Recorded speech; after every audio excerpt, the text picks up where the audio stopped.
ist eine frohe Botschaft für alle Freunde Erich Klauseners. Eine kurze Biografie zu unserem Verein, Freundeskreis Dr. Erich Klauseners. Der bemüht sich seit nun bereits 18 Jahren, den in Vergessenheit geratenen Erich Klausener und ersten Blutzeugen unseres Bistums wieder zum Leben zu erwecken. Bisher haben wir als Kreis einige Initiativen gestartet, von denen ich nur ganz kurz erwähnen möchte. So Mr. Sygnecki is the head of a foundation or an association founded 18 years ago to bring back into memory and life, to bring back into life the memory of Dr. Erich Joseph Klausener, who was the first blood martyr of the Diocese of Berlin in 1934.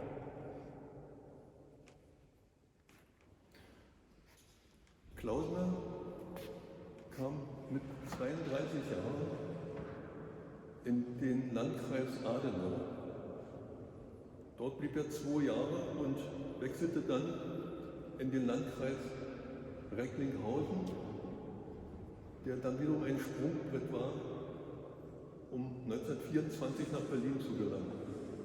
Das war auch eine indirekte Vermittlung von Karl Sonnenschein, der ihn in Berlin als den großen Macher entdeckt hatte. Wo kam er her eigentlich, Klausener? Was war seine Heimatstadt? Klausener ist in Düsseldorf geboren. So Klausener, as a young man, joined the civil service of the Prussian, how do you say, not republic, maybe at that time. So he's from the western part of the country, which also belonged to Prussia, the Rhineland, from Düsseldorf through Recklinghausen. He made his way to Berlin in 1924.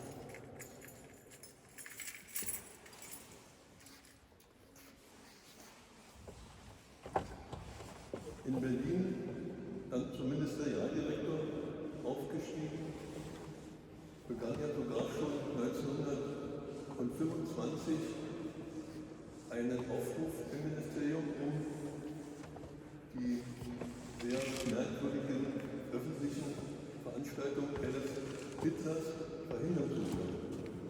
Er wollte es verbieten lassen, dass er sich öffentlich in Gaststätten oder in anderen Räumen mit der NSDAP-Politik den Zuhörern öffnet. So already in 1925 he started an initiative in the Ministry of the Interior to prohibit the NSDAP and Adolf Hitler from making major or minor public events.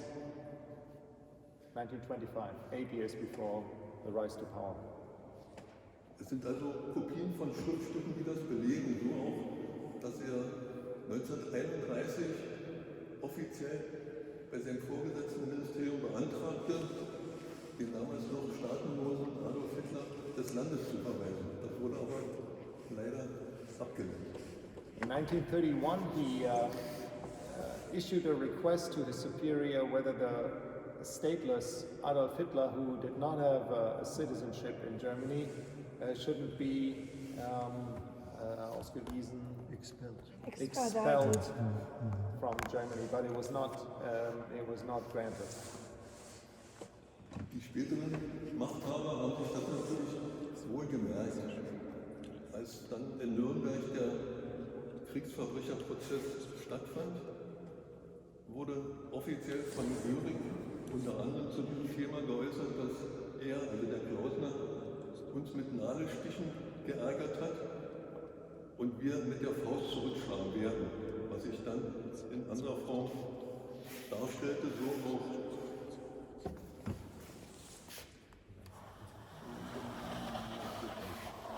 Und so kam es dann auch dazu, dass er im Rahmen des Röhrenputsches, wie der Mörder es nachher nannte, vor Gericht 1951, nannte dieses Vorgehen eine Pflichtaktion und er war dran gewesen.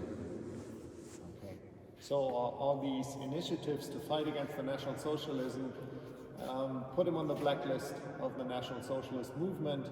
And so already in 1934, it was his turn to be killed, as actually his murderer, who was brought before court in 1951, said it was his turn, it was my duty to kill him. And Hermann Göring in the Nuremberg procedures in 1946 said that we very well kept in mind that Klausener was trying to anger us with pincer moves or with little pricks, and we hit him back with a fist. Klausener war nicht nur ein großartiger Vorbereiter der Bistumsernennung 1930, sondern auch Vorsitzender der Katholischen Aktion Berlin und Organisator der Märkischen Katholikentage. He was also the president of the Catholic Action, and he was the organizer of the Märkische Katholikentage, Märkische Katholikentage, the regional Catholic assemblies, as well as one of the major preparators or proponents of Berlin becoming a diocese in 1930. You must remember that before 1930, Berlin was actually part of the Diocese of Breslau. It was not its own diocese before 1930. Niemand zuvor hat so viele gläubige Menschengruppen zusammengeführt wie eben der Klausener. Zuvor, bevor dann Hoppegarten dran war es in Frankfurt-Oder mit einer großen Resonanz von ca. 30.000 Gläubigen.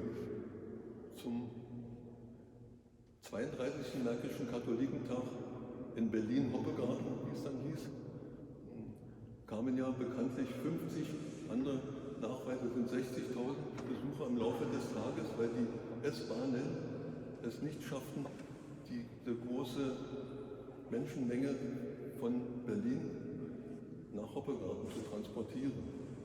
So these Catholic assemblies assembled, die Katholikentage assembled around 30,000 people, and the last one in Berlin-Hoppegarten, that was in 1933? War das 1933 Hoppegarten oder? Nein, 34. 34 schon, okay. And the last one in Berlin-Hoppegarten, 1934, there were 50 to 60,000 people who attended that day. Von diesem Katholikentag gibt es einige Fotodokumente im Besitz des preußischen Kulturbesitzes. Und wie das so ist, das berühmte Wort Vitamin B ist sicherlich allen ein Begriff. Gelang es dann, in diesen Tresor zu gelangen, im Otto-Nagel-Haus über das Märkische Ufer. Dort sind die Sachen aufbewahrt. Da gibt es eine Filmrolle, durfte nur einer Rennerzeit fotografieren. Und da hat der Verein die Rechte erworben, bei bestimmten Gelegenheiten Bilder zu verwenden. So ist dieses Bild auch entstanden, das vielleicht fast jeder kennt. Seine spontane und nicht vorbereitete Ansprache nach der großen Feier des Pontifikalramts. So these pictures are the only originals, and they have been plucked from a safe by the Association for the Memory of Erich Klausener. And this shows him at a spontaneous speech at the Katholikentag 1934. Yeah. Als Schlussredner war der damalige Universitätsprofessor Duvidat vorgesehen. Er hatte die Rede auch gehalten und in bestimmten Unterlagen haben wir gefunden, dass viele Menschen dieser 50.000 riefen, dass Klausener doch als der große Organisator dieses Tages auch ein kurzes Schlusswort halten möge. Überwiegend waren es Jugendliche, die das forderten. Und daraufhin sprang er auf dieses Podest. Dort, wo jetzt noch auf dem Bild der Notenständer zu sehen ist, von keinem Geringeren als Karl Forster, der diese ganze Messe musikalisch begleitete, mit dem damaligen Hedwigschor und den Knaben von St. Hedwig. Da sieht man hier noch sein Pult, noch ein paar Notenhinweise. Diesen Moment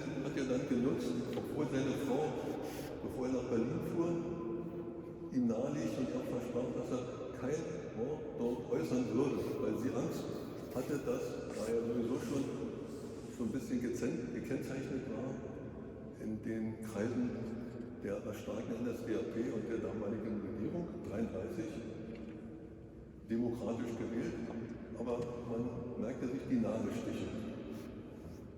So this was a spontaneous speech because people were calling for him to speak. After the actual final speech had been delivered by a professor, many people called for him to say something to them, and might be that was basically the nail in the coffin. His wife had asked him not to speak at the assembly, but people called and he spoke, and yeah, the rest is history, as they say.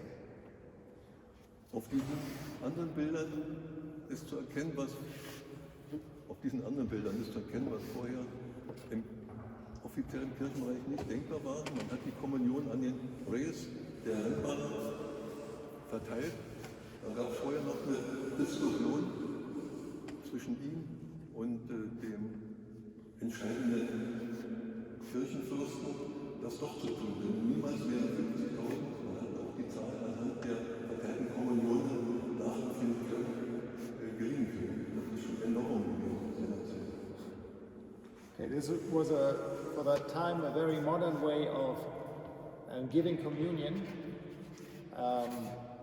And he was actually the one who requested this possibility to just receive communion at the rails and not everybody kneeling down singularly, because otherwise 50,000 people could not have received communion. Ich möchte gleich mit den christlichen Bildern noch fortfahren. Ich hätte die Reihenfolge anders anbieten sollen. Das ist der Einzug auf diesem Geläuf, wo nur die Priester langlaufen durften, weil ja der Vortrag ein bisschen kennt, den Spruch meistens der Rasen, das heilige Mittel ist. Man sieht dann also den Bischof Bares, den Nuntius und die Sego und den Bernhard Lichtenberg, der war noch Priester, nur Priester, in Anführungsstrichen, und den Generalvikar Streber hier in diese damaligen entscheidende Person gewesen. Okay, so walking over the Holy Grail of any horse racetrack, the grass, the lane, the dignitaries of the diocese, the bishop, the nuncius, the apostolic nuncius. Actually, this is Bernhard Lichtenberg, who is a very well-known martyr, of course. At that time, he was still a simple priest. Kurz noch jetzt fortfahren zu diesem Wagnis von dem Herrn Pünder, Verwandtschaft zur ganzen Sippe von Klausener und seinen Mitarbeiter, beides Anwälte, Wedell, die kurz nach der Ermordung 6 Tage nach seiner Ansprache in Hoppegarten eine Mordanklage gegen Hitler und Göring erstellten. Das ist auch ein Unikum, das weiß ja kaum niemand. Und diese beiden Herren wurden, nachdem die Klage eingereicht war, sofort verhaftet. Der Wedell musste furchtbare Foltereien erleiden und der Pünder wurde durch den schwedischen Botschafter so betreut, dass er entlassen wurde und sofort nach Amerika flüchten konnte. Wow. So Klausener was shot 6 days after the speech, and there were 2 lawyers who put my God, my English. Anklage, an accusation, or yeah, who filed in court against Hitler for murder, and they were immediately arrested, put into jail. One was tortured terribly, and the other one was freed and could flee to the United States. Was ist mit dem Herrn Wedell passiert? Ist er dann umgekommen? Oder? Also der eine konnte nach Amerika und der andere ist dann bald gestorben. Er wurde furchtbar gefoltert. Okay, so the one who was tortured died, and the other one who was freed early enough through the efforts of the Swedish ambassador, he was able to flee to America. als Verein ist es nicht einfach, unseren Bischof zu überzeugen, dass eine gewisse Intensität von uns Laien nicht ausreicht, um Klausener, wie vorhin schon erwähnt, wieder zum Leben zu erwecken. Wer kennt ihn schon? Aber er ist nun mal der erste Wutzeuge und somit haben wir uns verschrieben, dass wir doch es wagen, in Eigeninitiative mit eigenen Geldmitteln einen Seligsprechungsprozess vorzubereiten. Parallel dazu läuft eine wissenschaftliche Aufarbeitung der Biografie von Klausener. It appears that our spiritual dignitaries have not yet realized the importance of Erich Klausener fully, and so it is up to the lay people in the association of Dr. Klausener to keep the memory alive, to work on a scientific and academic treatise about his life, and maybe one day to start a beatification process. Diese wissenschaftliche Arbeit wird vermutlich im Sommer fertig sein, muss dann natürlich erstmal geprüft werden, bevor die Druckerlaubnis erfolgt, um diese dann nach Rom zu schicken. Es ist wirklich für Laien, die wir nur sind und nicht geweiht, äußerst schwierig, weil es selten ist, dass ein Laie den Seligsprechungsprozess erfolgreich übersteht. So this is really difficult work for lay people to get that academic treatise finished and to help another lay person through the process of beatification. It's rare. Das, was man tun könnte, wurde getan. So wurde 2009 zu seinem 75. Todestag eine Veranstaltung auf der Werner organisiert. Es war ein Mittwoch, glaube ich. Vielleicht war jemand dabei. Es waren an einem Mittwoch 700 Personen da, die auch aus dem westdeutschen Raum anreisten. So aus Gelsenkirchen, aus Adenau, Fürstenberg, also aus vielen Städten, die beeindruckt waren, dass hier im geografischen Osten von Berlin solche Aktivitäten überhaupt denkbar wurden. Und das war, wie man ja auf dem Bildfläche erkennt, eine großartige Kulisse, alles von eigener Hand vorbereitet, bis einschließlich Blumenschmuck und Sitzplätzen, was dazugehört. Würdig, aber recht. Das hat Ihr Verein quasi organisiert. Ja. In 2009 there was a memorial service for 75 years of his death at Hoppegarten, where the Katholikentag had taken place in 1934. 700 people came on a Wednesday, and all of this was prepared by the association. Hierbei war der Ehrgeiz, kann man ja bei der Gelegenheit doch noch sagen, wie 1934, also vor 75 Jahren, den Nuntius, den aktuellen, dort hinzubekommen. Den Bischof natürlich war ja Werner sowie den Dompropst. Und die drei durften von all dem nicht wissen, weil nur einer ja gereicht hätte für dieses Ereignis. Und das war schon ein bisschen abenteuerlich, in der Nunziatur zu sagen, er wäre ein sehr, sehr wichtiger Mitstreiter, und so hat das jeder mitgemacht und haben sich dann gewundert, dass die Ehrenplätze dann auf den Bänken hatten, nebeneinander. Wir hatten auch dann eine Musikgruppe und einen Chor, und der Kardinal Sygnecki hatte dann gedacht, na, wenn er schon da ist, wird er das ganze Domkapitel verpflichten, dabei zu sein. Und die mussten wirklich antreten, die sitzen da im Domkapitel. Dann der rechten Seite Priester, davon sind zwei Zeitzeugen gewesen, als Ministranten 1934, da gibt es noch mehr Bilder, wo die Ministranten einziehen. Und diese Zeitzeugen waren natürlich berührt, dass sie dann noch am Altar stehen durften, so unter anderem auch der gute Wolfgang Knauft.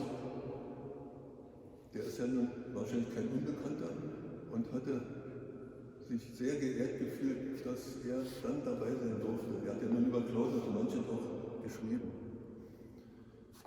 So actually, it was the ambition of the association to have again, like at the Katholikentag in 34, the nuncios, the bishop, and the Propst, whatever it means in English, nobody cares. This was very. This was an adventure to get them all together because one of them would have been enough. So none of them knew that the other ones were coming. And it was quite a surprise for each one of them that the other ones were there as well. Because as it sometimes is with the high dignitaries, they are used to standing in the spotlight. Also there are, the whole cathedral chapter was there, as well as some priests, two of which had been altar servants in 1934. So they were then priests, and they had been as young boys altar servers at the original occasion. Der I-Punkt für solche Veranstaltungen des Vereins ist, dass wir jedes Jahr in der Nähe seiner Amor dachmäßig ein Erich Klausener Erinnerungsrennen auf der Riemann-Hoppe starten lassen. Das ist recht intensiv und umfangreich mit den Vorbereitungen, aber zum 3. Oktober haben wir es im Vorjahr veranstaltet, zum Tag der Leine. Dort sind also mindestens 10.000 Besucher, und diese 10.000 Besucher, wenn sie zuhören, bekommen dann vorgetragen über Lautsprecher diese Kurzgeschichte, die wir dann in die Programme einarbeiten dürfen, und international wird ohnehin dieser Renntag übertragen, sodass das übersetzt wird, und das ist die Chance von uns Laien, ihn nicht in Vergessenheit geraten zu lassen. Zum anderen haben wir vor, in diesem Jahr am 24. Juni, also 22, genau an dem Tag, als vor 78 Jahren dort diese Aktion war, eine ehrende Versammlung stattfinden zu lassen in der Kaiserturbine unten. Und der Tag wird dann sicherlich mit 33 Ehrengästen besetzt sein werden, um diese biblische Zeit zu übernehmen. Dann ist das würdig und recht auch. Und wir werden sicherlich dafür dann auch mit Genehmigung hoffentlich von ganz oben Flyer verteilen dürfen in den Fahrten. Jetzt zum nächsten Jubiläum oder Jubiläum. Der 24. Juni ist ja der Tag, an dem 1934. Also am 3. Oktober haben wir es letztes Jahr damit. Ja, und jetzt am 24. Juni in der Kaiserturbine habe ich ganz mitbekommen, 33 Leute. 33. Ja, wozu? Also und natürlich können mehr rein, aber das sind mindestens die Ehrengäste, die vorgesehen sind. So anyway, every year there's a memorial event that is planned and executed by the association. Like last year, on the 3rd of October, they were able to organize, or to use one of the racing days. You know, there's a horse race track, and sometimes 10,000 people come. So on the 3rd of October, there were 10,000 people, and the association was able to put the story of Erich Klausener into the program leaflets. There was a public announcement via the speakers, the public speakers, and it's actually called the Erich Klausener race. So that's one of the things, this annual event that the association undertakes in order to keep the memory of Erich Klausener alive. Was der Sache zugute kommt, ist, dass der Eigentümer dieser Rennbahn, der einzige Eigentümer einer Rennbahn in Deutschland, Herr Schönling, ein gläubiger Katholik ist, ein aktiver Katholik, und somit wir eine gute Verbindung zueinander haben, sodass diese Durchführung der Spielveranstaltung gesichert ist. Noch ein Hinweis: Es gibt noch einen Zeitzeugen, der ist seit 96, ein Pfarrer Ruhl, der in Bayern-Landsberg wohnt, und den hatten wir 2018 zum Rennen, und da hat der dann tatsächlich öffentlich von diesem Großereignis seinerzeit im Original sprechen können. Er war auf Ministrant 1934. Als allerletztes noch der Hinweis, dass in Berlin viele Erinnerungsstätten sind. Auch der große, überdachte Hofsaal hat ja den Namen Erich Klausener vom Verkehrsministerium, weil er zufällig dort war. Und andere Stätten, der Klausenerplatz in Charlottenburg ist ja wenig bekannt. Aber in Hoppegarten sind 4 ehrenhafte Zeichen geschaffen worden. Eine Bronzestatue, dann die Benennung des großen Areals vor der Rennbahn wurde offiziell als Erich-Klausener-Platz definiert und innen eine Bronzeplatte, die über sein tragisches Schicksal berichtet, sowie ein vor 3 Jahren eingelassenen Naturstein als Kreuz im Rasen mit den wichtigsten Daten und somit von den vielen Zuschauern auch betrachtet werden kann als Würdigung. Und zum allerletzten, wenn sich jemand angesprochen fühlt und mindestens vielleicht im Gebet oder auch in anderer praktischer Art und Weise dem Verein helfen will, wird er herzlich angenommen. So I think most interesting that the owner of the racetrack is actually a devout Catholic, which opens all kinds of avenues. For example, if you are a jockey or you own a racehorse, you might want to race your horse in Hoppegarten.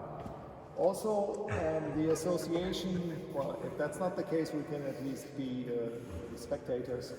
Also, there are various monuments at the racetrack, but also in the city. For example, the Ministry of Transport, the central atrium is called Klausener Atrium. There's a Klausener Square in Charlottenburg. The square in front of the racetrack is the Klausener Square. So there's plenty of opportunities also to share this memory with others.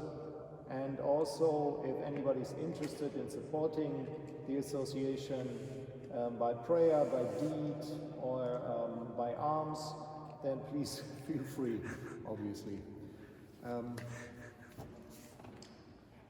That's it. Thank you very much. Dankeschön. Müssen wir zum DKU gehen? Wir bedanken uns zum einen, begrüßet seist du, Maria. Begrüßet seist du, Maria, voll der Gnade. Der Herr ist mit dir. Du bist gebenedeit unter den Frauen und gebenedeit ist die Frucht deines Leibes, Jesus. Heilige Maria, Mutter Gottes, bitte für uns Sünder, jetzt und in der Stunde unseres Todes. Amen. Also wer Lieder mitlesen möchte, Seite 18 und 19.